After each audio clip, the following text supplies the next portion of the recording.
OBC समाज को लगता है करे हम सब ब्राह्मणों बनियों से नीचे हैं तो क्या हुआ, हम शेड्यूल कास्ट से तो ऊपर हैं, दलितों से तो हम ऊपर हैं। तो इसी भ्रम में वो जी रहा है। ओबीसी भी गले में झुनझुना टांगने के लिए तैयार है। ओबीसी को भी वापस गाय चराने, बकरी चराने, गाय दूहने, मजदूरी करने, लोहा पीटने के काम में लगाने की तैयारी इस सरकार ने कर ली है। कि ओबीसी समाज के लोगों अब आंख खोलो, ये झुनझुना से काम नहीं चलेगा, ये राम मंदिर से तुम्हारा कल्याण नहीं होने वाला है। लेकिन असल में ओबीसी समाज हिंदू धर्म का झोला ढोता है और दरी बिछाने का काम करता है। यह हिंदू बन के घंटा झुनझुना के चक्कर में रहेगा। आडवाणी ने कमंडल निकाला तो ओबीसी अपने आरक्षण के खिलाफ कमंडल ढो रहा था। कितने लोग आरक्षण को डिजर्व करते हैं? अगर ये सब क्राइटेरिया पूरा होता है तब जो है आरक्षण, ओबीसी आरक्षण देकर उसको आरक्षण देकर चुनाव कराना चाहिए। तो ये क्राइटेरिया ही गलत है। मंडल कमीशन की जो सिफारिश है उसको लागू नहीं किया गया अब तक। किसी राज्य में किया गया है तो 2-4-5% किया गया है। मंडल कमीशन की सिफारिश लागू नहीं हुए। जो दूसरा सबसे बड़ा मामला है, जो जाति जनगणना का सवाल है, जिस सवाल पर हमारा संगठन अखिल भारतीय परिसंघ लगातार लड़ता रहता है कि जाति जनगणना जो कर दी गई है अरबों रुपये खर्च करके, उसका प्रकाशन किया जाए। ये बताइए, कोई सरकार कैसे बताएगा कि जो है ओबीसी की आबादी कितनी है या उनकी आर्थिक शैक्षणिक जो है आबादी कितनी है, उनकी स्थिति हैसियत कैसी है, कैसे बताएगा? जाति जनगणना का प्रकाशन करेंगे तब तो।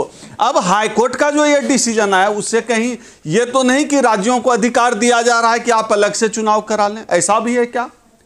दूसरी बात, ये सबसे दिलचस्प बात यह है कि आरक्षण के खिलाफ तभी फैसले आते हैं ताबड़तोड़ जब इस देश में भाजपा की सरकार होती है, राज्य में भाजपा की सरकार होती है। जब जब भाजपा की सरकार आती है तब तब आरक्षण के खिलाफ फैसले आते हैं। जितने भी आप फैसले उठाकर देख लीजिए, चाहे उत्तराखंड मामले में 2002 का 2020 का फैसला हो, या अभी ओबीसी आरक्षण के खिलाफ आया है, या फिर ईडब्ल्यूएस आरक्षण पे आया है फैसला। आप देख लीजिए, जब ईडब्ल्यूएस आरक्षण देना था तो 50% का बैरियर कोर्ट ने स्वयं का ही अपना ही बनाया नियम तोड़ दिया। हम लोगों को जब हम आबादी के हिसाब से आरक्षण की बात करते हैं तो हमको 50% समझा दिया जाता है, लेकिन जब सवर्ण आरक्षण देना हो तो ये उस समय ये 50% का बैरियर टूट गया। अब तो वो बैरियर भी टूट गया है।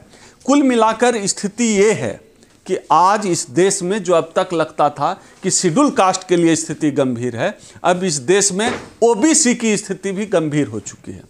ओबीसी भी गले में झुनझुना टांगने के लिए तैयार है। ओबीसी को भी वापस गाय चराने, बकरी चराने, गाय दूहने, मजदूरी करने, लोहा पीटने के काम में लगाने की तैयारी इस सरकार ने कर ली है। अब ओबीसी समाज, सरकार का तो है ही रोल इसमें। बहुत लोग कहते हैं तो हाई कोर्ट का है, सरकार का इसमें क्या है?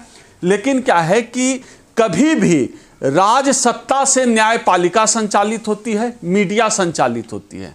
तो जाहिर सी बात है, यह जो रिफ्लेक्शन है, ये जो आरक्षण के खिलाफ डिसीजन आया है, ये सरकार की नीति का रिफ्लेक्शन है। चाहे राम मंदिर का फैसला अभी क्यों आया बीजेपी की सरकार के आते हैं, क्योंकि ये रिफ्लेक्शन है, राज सत्ता ऐसा चाहती है, राज सत्ता के हिसाब से हो रहा है। तो कुल मिलाकर यह जो भारतीय जनता पार्टी है, आरएसएस की सरकार है, यह आरक्षण के खिलाफ है। पहले ये SC/ST आरक्षण के खिलाफ दिख रहा था, लेकिन खुलेआम अब यह ओबीसी आरक्षण के खिलाफ भी दिख रहा है। हम लोग अखिल भारतीय परिसंघ, हमारा संगठन, हमारे राष्ट्रीय अध्यक्ष माननीय डॉक्टर उदित राज जी ने यह जो हाईकोर्ट का डिसीजन आया है इसके खिलाफ ऐलान किया है कि हम जल्द ही पूरे देश से, खास तौर पे अब हम लोग ओबीसी समाज के बुद्धिजीवियों से, ओबीसी समाज के आंदोलनकारियों से अब हम आग्रह करने जा रहे हैं कि अब हम लोग दिल्ली में जल्दी ही, जितनी जल्दी संभव हो, हम साथियों से देश भर में बात कर रहे हैं, इस मुद्दे पर हम एक बड़ा आंदोलन करेंगे। और ओबीसी समाज को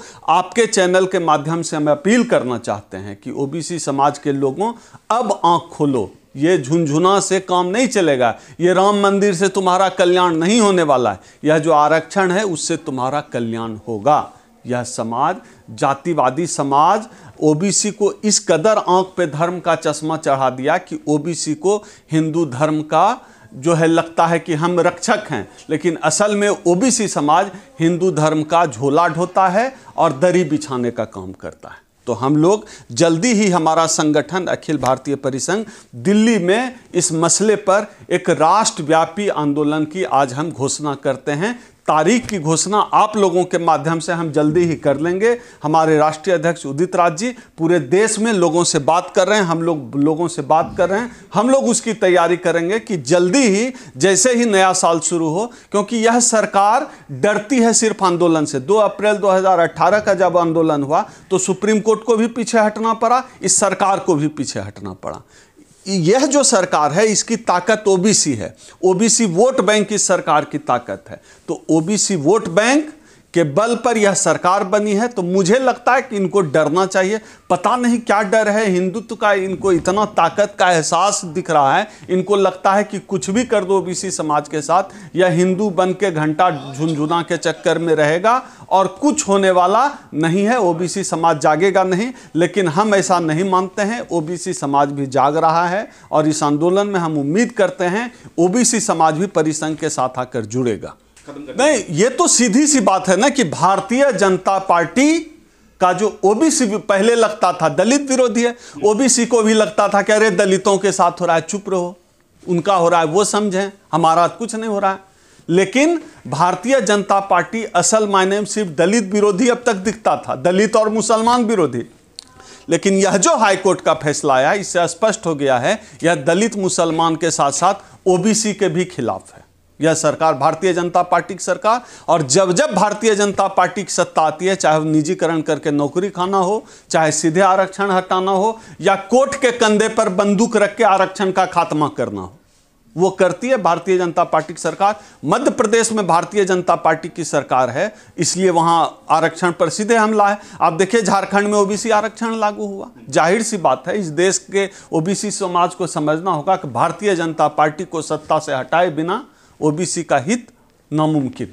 हमने रिजल्ट दिया, हमने आरक्षण बचाने की, हमारे राष्ट्रीय अध्यक्ष उदित राज जी ने आरक्षण बचाने की कई लड़ाइयां लड़ी। नागराज का मुकदमा परिसंघ ने लड़ाया, हमने जीता। चाहे प्रमोशन में आरक्षण का मामला हो, चाहे 85वां 86वां संवैधानिक संशोधन कराना हो, परिसंघ ने लड़ाई लड़ी और जीती। हम लड़ाई लड़ेंगे ओबीसी आरक्षण की भी, और उम्मीद है हम जीतेंगे।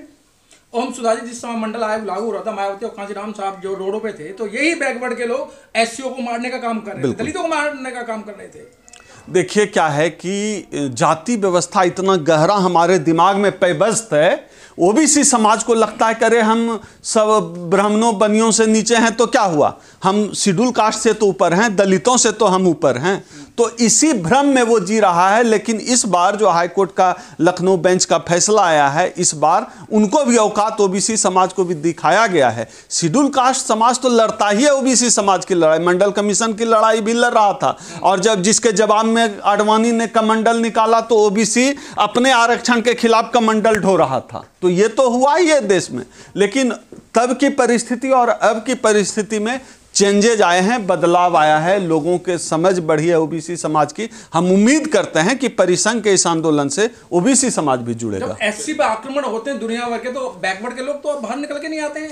तो अब एससी को ही क्या जरूरत पड़ी है कि आज जब मुसीबत आई तो उनका साथ देने के लिए खड़े हैं। देखिए क्या है, कोई भाई बिगड़ जाए तो उसको छोड़ा नहीं जाता है। ओबीसी समाज में जागरण थोड़ा देरी से हो रहा है। ये आप देखिए, आंकड़ों को उठाकर देख लीजिए, जेएनयू जैसे संस्थान में एक भी ओबीसी प्रोफेसर नहीं है, एक भी नहीं है। एक भी ओबीसी जो है, जो पीएमओ है उसमें सेक्रेटरी एक भी ओबीसी नहीं है। जो आईएएस देश चलाता है पीएमओ नहीं है ओबीसी। तो ओबीसी को इसका तो रिजल्ट भुगतना ही पड़ रहा है। वो तो राम मंदिर बना के ही खुश है ओबीसी समाज, उसी में ईटा ढो के दरी बिछा के आरएसएस का खुश है।